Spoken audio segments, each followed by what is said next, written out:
Hi, my name is Rick Castellon from Highland Park, California, 90042, and welcome to my shop, RicRok's Tattoos.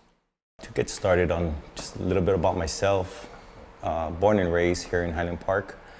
Got here about 78, 79, not too sure exactly, but ever since then, been here and decided to open up my own tattoo shop in my own neighborhood. And so I've been doing that for the last 11 years here in Highland Park. Had the pleasure of giving back to my community and tattooing my fellow members of this community, so that's a plus for me. And so yeah, I come from a background of graffiti but if I could remember to when I first picked up a pencil or even a paintbrush, I would say maybe about 7, 8 years old. And ever since then, I fell in love with the trade of art, trade of just any kind of art, whether it was spray paint, marker, you name it, I was just interested. And I haven't stopped ever since. I got in trouble a lot of the times. 20 plus years of graffiti, just being a radical in this society, basically.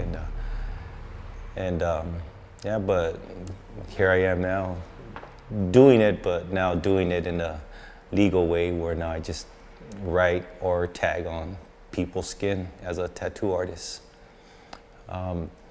It's been a good journey. It's been a nice journey. And I wouldn't trade it for anything else. So basically the way I started my business and the art form of tattooing was I bought a house in Covina. I wanted to leave the hood. I wanted to leave the life I was living, which was leading up to nothing. So about 15, 20 years ago, I bought a house in Covina. And I thought that was a change that I needed, which it was. And as I was in Covina, 5 years later of my purchase, I just hit plateau, or I just didn't know what I was doing. So I would go home every day, drink my 6-packs, my 12-packs, you name it, with my neighbors. I got to a point during that time to where something told me, and I woke up and I wanted to do something different other than coming home and just plateauing, watching TV, or even just drinking beer, to where I decided to become an apprentice at a shop near me. So I walked into a local shop by Covina. It's not there no more. It's called Tattoo Angels. Rafa mentored me, rest in peace, Rafa. And so I asked him if I could become an apprentice. After I met him, he said, yeah, well, you could go ahead and become an apprentice, but I'm not going to pay you. I'm like, all I want to know is how to tattoo. So I started so he accepted my offer as far as becoming an apprentice. And what happened was 3 months later, he's like, well, the only way you're going to learn how to tattoo is by purchasing your own stuff. And I was like, damn. And I just bought a house. I didn't know what else to do, and I had no money. My money was just straight on counted for. Every penny was counted for.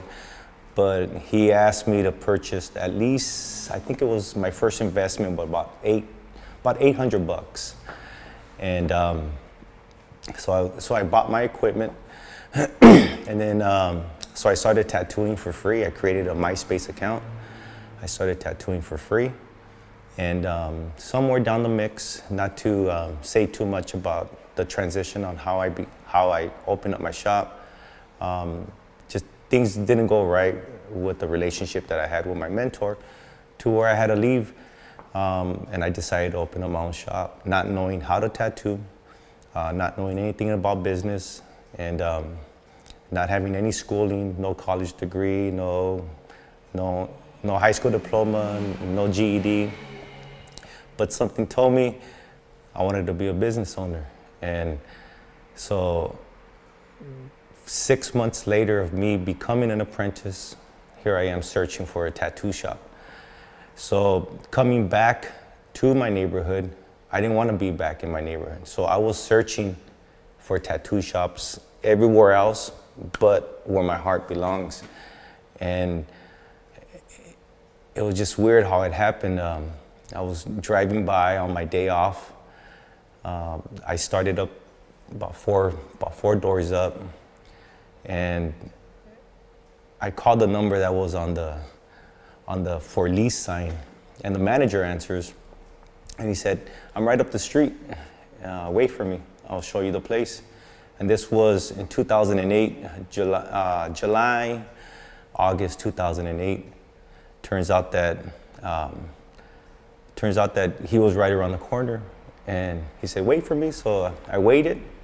He opens up the door, and it was just like one of those things where it's almost like walking into the chocolate factory, and it was just like I saw the vision of everything else that was there, and I said, "Where do I sign?"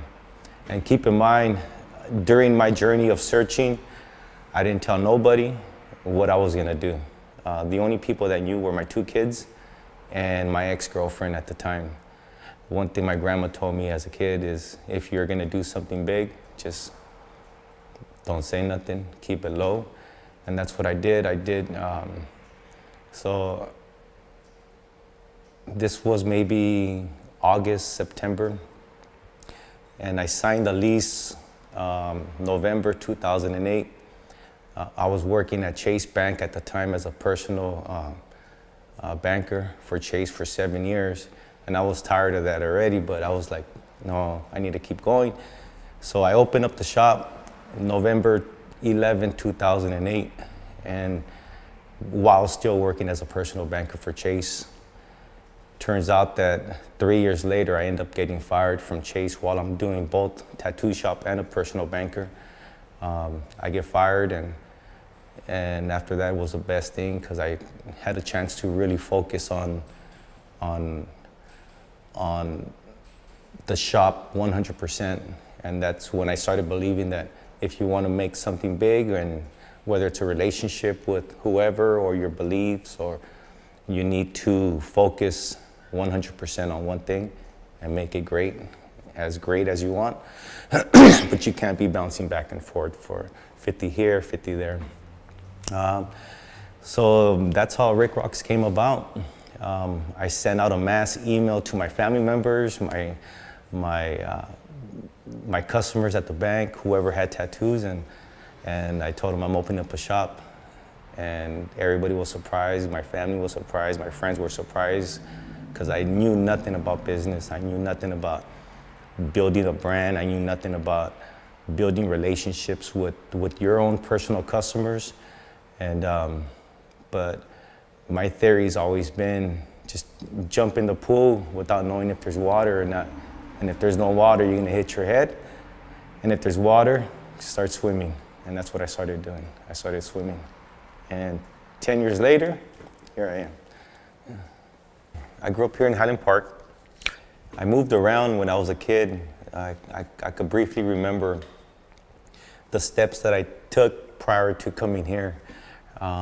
We lived in Aliso Village, which is the projects on First Street. They were there before. I think they're now the new complex. It's changed there a lot too. So I know they're not there anymore. But Aliso Village was my stomping grounds, maybe when I was 1, somewhere around there. And then we had a huge impact when we moved to like Pico Union area. But the funny thing was that within those 2 places, Aliso Village, which is projects, infested with gang activity. Same with Pico Union area, back in the 70s and early 80s, infested with gang activity. And back then, my uncle didn't want us to be raised in that situation, because who knows what my life would have been if I would have stood there. But My uncle, I could say my uncle saved us in a sense of potentially becoming heavy hitters in gang activity. But he decided to somehow buy a home here with my grandma back in 79, 80, somewhere around that time. I can't really remember. And every time I ask the question, it never gets answered. So then that's when we came to Highland Park.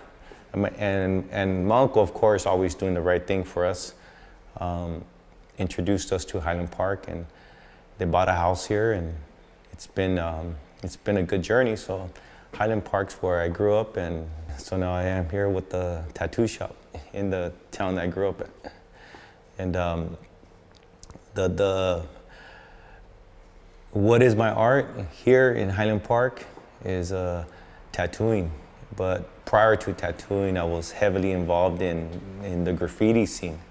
Graffiti, maybe I could remember picking up my first spray can marker in 87, 88 when I was going to Burbank Junior High School.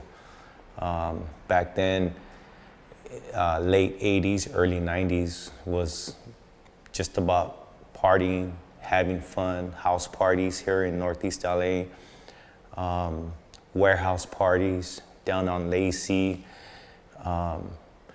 So that was my interest on picking up a pencil or paintbrush when I was 6, 7, 8 years old, to now picking up and being introduced to a spray can, a marker, a mean streak, a scriber.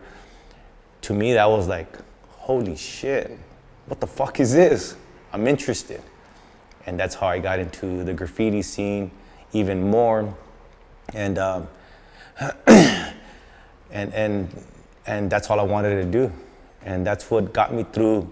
That was my, I would say, my savior in a sense, because when my friends started becoming, from tagging to become tag bangers, that part didn't interest me, because remembering my uncle pulling us away from Aliso Village or even Pico Union area, I was, that side of the street life wasn't interesting to me. What was interesting was just mobbing, tagging, bus rides, catching a scribe on a front window, catching a grill from here in Highland Park, grilling it on the RTD all the way down to Chinatown to pick up more mean streaks, pick up more scribers, pick up more of everything that we needed to accomplish whatever we were gonna do for the week, for the month, for the day.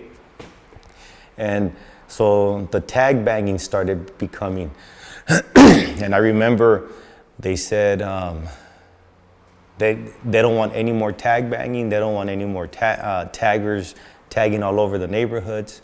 It was enforced that you needed to get into a gang back in the early 90s, maybe mid 90s. So a lot of my friends took that route, and now maybe they're in prison, passed away, or in different countries.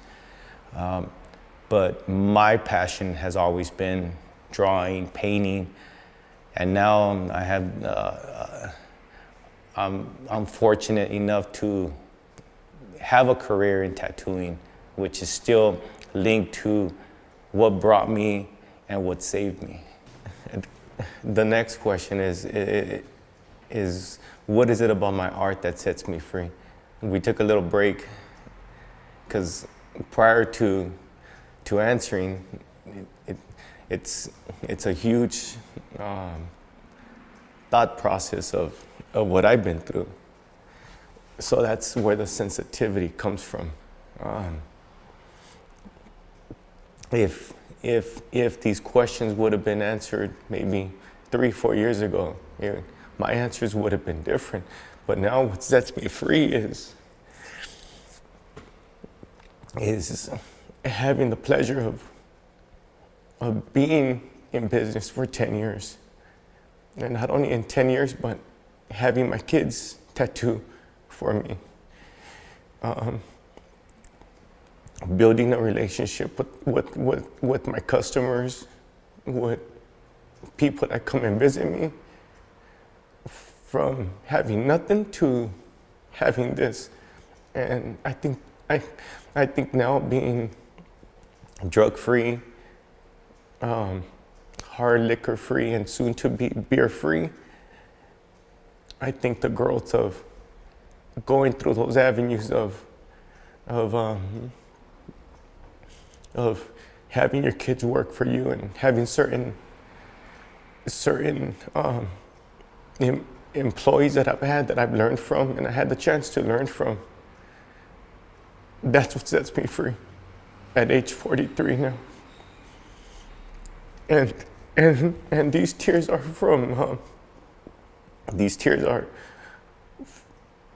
from joy and from accomplishments at age 43. And that's what sets me free at this point in my life.